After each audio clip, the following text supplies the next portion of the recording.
à l'amélioration continue. Et d'ailleurs, dans ce contexte, juste en une parenthèse, de nos jours, les entreprises ne visent pas seulement la certification ISO 9001 à titre d'exemple, mais ils visent des référentiels, ce qu'on appelle communément les référentiels d'excellence, tels que le référentiel CAF, le cadre d'auto-évaluation de la fonction publique. Donc c'est un référentiel qui permet d'évaluer un peu le service public, mais il y a aussi le référentiel EFQM, qui est un référentiel qualité au niveau européen, qui décrit un peu l'excellence. Comme il ne me reste que quelques 5 minutes, donc je vais essayer d'aller un peu plus vite. J'en ai parlé de la norme ISO 17043, juste pour introduire un peu les intercomparaisons. Bien sûr, l'intercomparaison ou la comparaison au sens large, ou même l'étalonnage, ça concerne la comparaison d'un instrument de mesure par rapport à un étalon dans un milieu bien déterminé. Et bien sûr, à cela, il va falloir associer une dispersion de l'ensemble des mesures effectuées.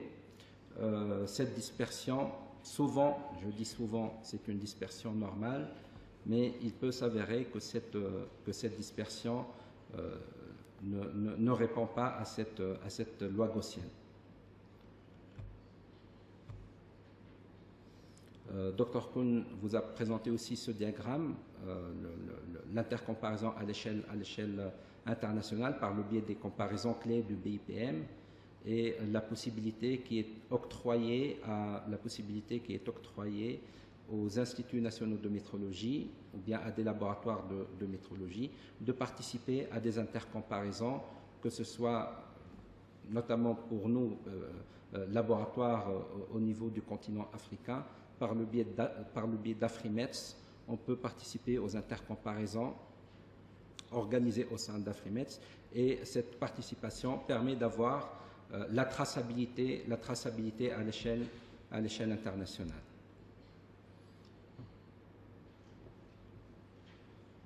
Les caractéristiques, l'avant-dernière partie de ma présentation, caractéristiques intrinsèques d'un système national de métrologie. Bien sûr, un système national de métrologie, un SNM.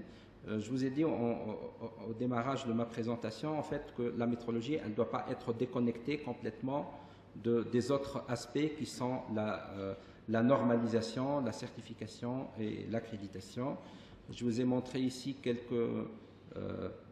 notamment en matière de certification, il y a le sigle CE qui permet d'apporter la preuve à ce qu'un produit respecte les exigences des directives européennes relatives à ce produit-là. Bien sûr, il y a l'OIMN, l'IAF, ILAC, ISO, IEC et d'autres EURACHEM, notamment pour les essais en chimie. Je vais commencer, avant de vous dresser un peu les caractéristiques intrinsèques d'un système national de métrologie, juste pour vous dire, pour l'importance de la métrologie au niveau économique, il y a une étude économique dans l'Union européenne dont le résultat est le suivant. Cette étude elle a été notamment présentée lors de la dernière réunion des directeurs des instituts nationaux de métrologie au BIPM au mois de juin. 2,7 € de retour sur un investissement pour 1 € dépensé. D'où l'importance de la métrologie au niveau économique. Bien sûr, c'est une étude qui a été présentée par un éminent expert lors de la dernière réunion des directeurs des instituts nationaux de métrologie. Ceci traduit cette importance de la métrologie sur l'économie nationale et même l'économie internationale, traduit le fait que le Bureau international de métrologie, le 20 mai de chaque année, donc il correspond à l'établissement de la Convention du maître, lors de la célébration de la Journée mondiale de la métrologie, l'accent est mis sur un des aspects.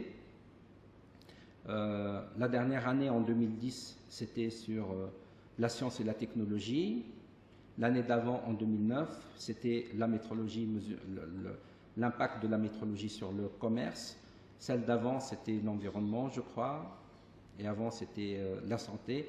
Donc, vous voyez que chaque année, il y a un travail effectué par le BIPM pour mettre en exergue et mettre en relief l'importance de la métrologie dans un de ces domaines et surtout permettre aux différentes nations d'avoir des informations pratiques et de les sensibiliser sur cet aspect important. J'ai pris cette étude économique de l'Union européenne, mais il y a certainement d'autres.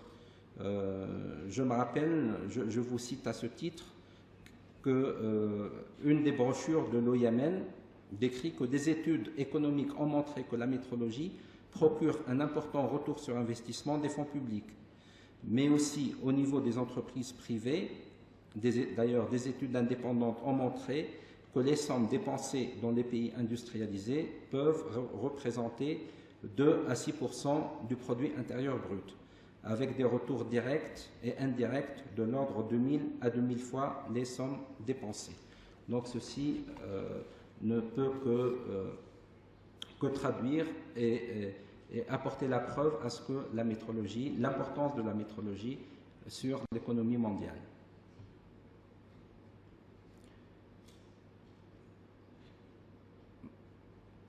Les objectifs de bonne gouvernance, là je vais un peu reprendre quelques détails des objectifs du millénaire. Premièrement, le bien-être du citoyen, c'est-à-dire santé publique, protection de l'environnement, exécution efficace de la loi et protection du consommateur. La performance économique nationale, c'est-à-dire assurer la qualité de l'export et faciliter le commerce. Une production industrielle plus efficace et un processus de contrôle plus rentable, un support pour l'innovation et le développement industriel, et enfin surveiller la qualité des importations. Quelles sont les missions et les domaines d'un système national de métrologie? Donc, j'ai cité quelques missions importantes, il y en a certainement d'autres. Premièrement, le maintien des étalons de mesure qui matérialisent les unités de mesure, les essais et les étalonnages, le développement permanent des étalons de mesure pour répondre aux besoins futurs, l'accréditation des laboratoires, la formation en métrologie, la métrologie légale, les normes et documents pertinents. Donc vous voyez à partir de là qu'en fait un système national de métrologie ne doit pas couvrir uniquement des aspects liés directement à la métrologie, mais il y a aussi des aspects qui sont liés aux essais, aux normes, mais aussi à l'accréditation, c'est-à-dire des autres piliers de l'infrastructure qualité. Et un point aussi important dans ces missions, c'est la formation en métrologie. Souvent dans nos pays, on ne fait pas suffisamment pour développer la formation des métrologues et l'initiative d'Afrimetz de créer ce forum ou cette rencontre, c'est une initiative très importante et ça contribue notamment à la formation des métrologues dans nos pays.